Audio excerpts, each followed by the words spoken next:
the final words of someone's life, especially when they're meaningful words, filled with faith and coming from someone maybe that you knew and loved and respected, they're really powerful, aren't they?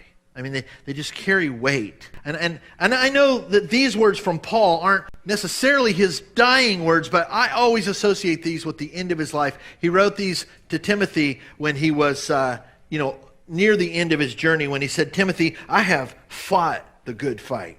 I have finished the race. I have kept the faith. Don't those words inspire all of us? You know, we want to be there. We want to do that. We want to emulate that in our lives. Paul just spurs us on with those words. I think about the last words that I heard my father share with me.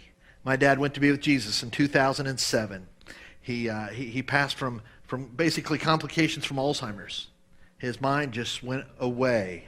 Nancy Reagan described that as the long, slow goodbye, and it really kind of is. My dad was in Sarasota, Florida when he passed, and we weren't sure when he was going to go, but I remember I called him on the phone.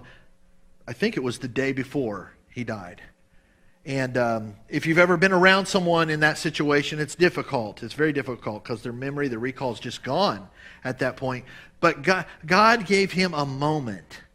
God gave me a moment, an incredible blessing. I called him just the day before he passed, and they put the phone to his ear, and I had a very short conversation with my dad. It went like this: Dad, I'm praying for you.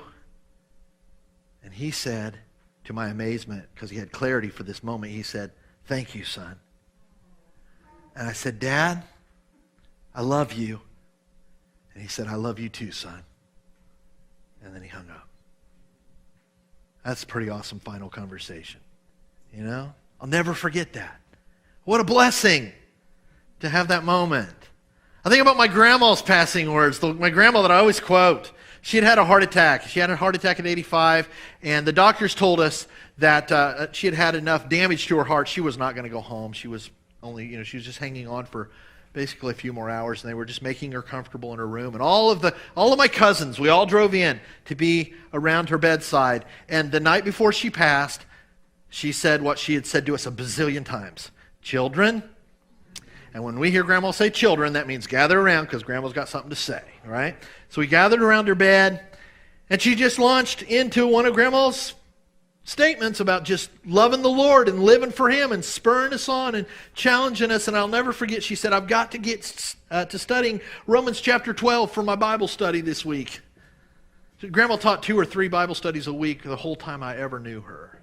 Citywide study. She was just always in the Word, always preparing. And you know what? I want that to be something that I say at the end of my life. I want to be preparing. I want to be in God's Word preparing that next lesson. You know? When I go. I'm thankful for final words that have been spoken into my life that just inspire me.